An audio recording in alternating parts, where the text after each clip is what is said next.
Good morning बच्चों। ये आपकी वर्कशीट 20 है। इसके हम जो एक्सरसाइज के क्वेश्चन हैं वो करेंगे। बेटा इसमें थोड़ी सी चीज़ें समझने की ज़रूरत है।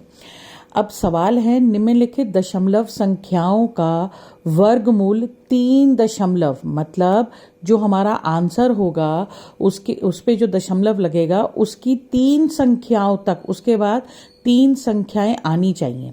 अब पहला मेरा सवाल है 23.453। सबसे पहले तो हमें दशमलव के जोड़े बनाने सीखने पड़ेंगे। जोड़े आपको पता है कि दो दो संख्याओं के जोड़े बनाने हैं। तो मैंने यहाँ पर आपको समझाने के लिए दशमलव से जो राइट हैंड की संख्या है उस पर आर लिख दिया है और दशमलव की जो लेफ्ट हैंड पर है उस पे एल लिख दिया है। अब बेटा पहले हम ये राइट हैंड साइड वाली दशमलव की संख्याओं को जोड़े कैसे बनाने हैं वो सीखेंगे। अब देखो बेटा यहाँ पर 3 संख्याएं यानी विषम है। जोड़े बनाने के लिए हमारे पास 2, 4, 6 संख्या होनी चाहिए। तो इसके जोड़े तो हम बना नहीं सकते। अगर हम बनाना भी चाहे, जैसे मैंने आपको सिखाया था कि सीधे हाथ से चलेंगे, तो यहाँ पर अगर हम सीधे हाथ से चलते हैं तो हमारा एक संख्या बच जाएगी। तो इसको हम क्या करेंगे, यहाँ ये विषम अंक है, मतलब 4, 5, 3 संख्याएं हैं, हमें सम संख्या चाहिए। तो मैंने पहले यहाँ पर एक 0 लगा दिया। अब ये सम संख्या बन गई। अब हम इसके जोड़े बनाते हैं। देखो ये मेरे पास 0.453 था, मैंने 0 लगा दिया। अब मेरे जोड़े बन सकते हैं। एक जोड़ सीधे हाथ से जोड़े बनाएंगे। एक जोड़ा बन गया 3 0 और एक जोड़ा बन गया 4 और 5 का। अब आती है दशमलव से बाद की संख्या, जो मेरी लेफ्ट हैंड साइड की संख्या है। यहां पर 2 संख्याएं हैं, आराम से हमारे जोड़े बन जाएंगे। बेटा फिर से देखो, प्रश्न में उसने 3 दशमलव स्थान तक ज्ञात करना है। तो दशमलव के बाद मुझे यहां पर 3 जोड़े होने चाहिए। 2 जोड़े तो मेरे यहां पर बन गए थे, बाकी एक जोड़ा बनाने के लिए मैंने 2 0 लिख दिए हैं। अब बेटा इधर आते हैं हम। ये रहा मेरा सवाल, ठीक है। अब यहां पर हमने 2 0 और लिख दिया, क्योंकि हमारी अब ये दशमलव के बाद हमने 3 अंक ढूंढने हैं। अब बेटा जरा हम दोहराई करें। यहाँ हर सवाल करने से पहले आपको वर्ग का पहाड़ा लिखना पड़ेगा, हर सवाल करने से पहले। अब हम ये देखेंगे कि किस पर जा रहा है। ये जा रहा है 4 पर, क्योंकि 23 से छोटा 16 है।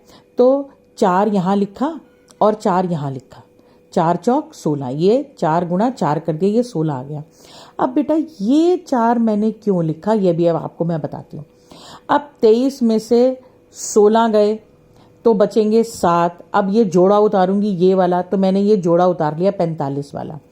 अब बेटा मैंने ये 4 क्यों लिखा, मैंने अपनी पिछली वीडियो में बताया था, या तो इसको 2 से गुणा कर लो या वही अंक नीचे लिख दो। या तो 2 से गुणा करो, या तो 2 से गुणा करो या वही अंक नीचे लिख दो और उसको जमा कर दो। दोनों में से कोई भी आप एक काम कर सकते हैं। तो जब मैंने यहाँ पर 4 लिखा तो 4 और 4 8 हो गया। ये वाली संख्या मेरे पास आ गई 8, ठीक है बेटा। ये वाली संख्या मेरे पास अभी 8 आई। इस 8 को अभी आप भूल जाओ, यहाँ पर छोड़ दो। अब मेरे पास है 8 और ये इधर 745 बचा। अब बेटा फिर से मैंने आपको क्या बताया था, ये जो 5 है ये देखो कहाँ आ रहा है, वर्ग के पहाड़े में 5 पर आ रहा है। 5 बचे 25। इसका मतलब मैं यहाँ पर या तो 85 से इसको गुणा करूं, 5 लिख के नीचे 5 से गुणा करूं, तो मेरे पास आ जाएगा 485। लेकिन 485 जब मैं यहाँ पर लिखूंगी, देखो यहाँ पे करके बता रही हूँ, 745 में से 485 जब मैं कम करूंगी तो मेरे पास क्या बचेगा बेटे, 0 और 2 और 320, जो कि 85 से बहुत बड़ी अंक हो जाएगा। अब हमें देखना है कि यहाँ पर क्या अंक लेके आऊं कि मेरा जो शेषफल बचेगा वो 88 से कम बचे। अब इसका तरीका मैं आपको एक और सिखा रही हूँ। आप, ये मेरी रकम है इकाई की और ये मेरी रकम है दहाई की। सिर्फ दहाई की रकम को देखो, और इधर जो रकम है ये है इकाई, ये है दहाई और ये है सैकड़ा। सिर्फ दहाई और सैकड़े की रकम देखनी है, इधर दहाई वाली और इधर सैकड़े और दहाई वाली। अब 8 का पहाड़ा सोचो।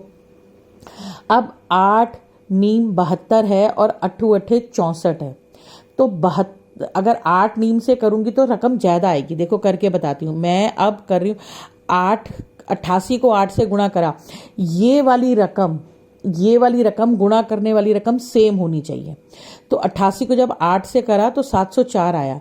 अब मैं 89 को जब मैं 9 से करूंगी तो 81 आ गया इधर, और 72 और 80, ये 801 आएगा। इसका मतलब ये वाली रकम मेरी 88 वाली आएगी। तो मैंने 88 वाली रकम लिखी, 704 आया। अब इसको जब मैं माइनस करूंगी तो मेरा आ जाएगा 41। फिर से मैं ये वाला जोड़ा उतारूंगी, ये दूसरा जोड़ा उतार रही हूँ। अब फिर से इस 8 को इस 8 से जोड़ो, तो 8 और 8 कितने हो गए, 16, हासिल 1, और ये आ गया 9।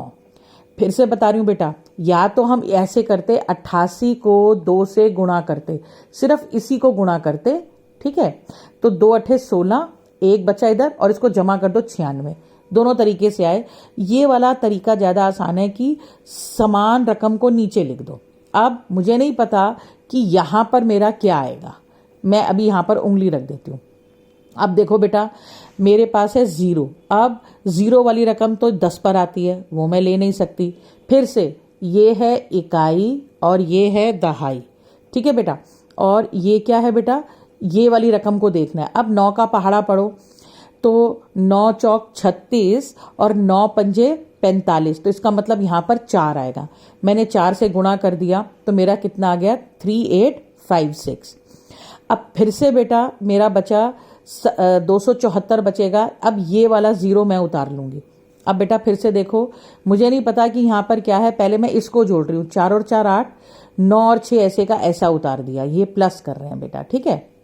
अब मैं यहाँ पर, मुझे नहीं पता कि यहाँ पर क्या आएगा, ठीक है।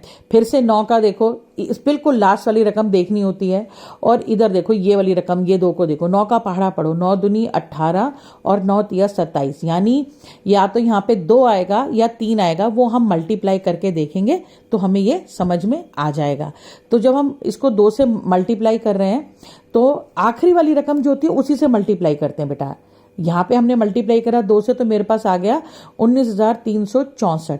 जब हम माइनस करेंगे तो ये आ जाएगा 8,036।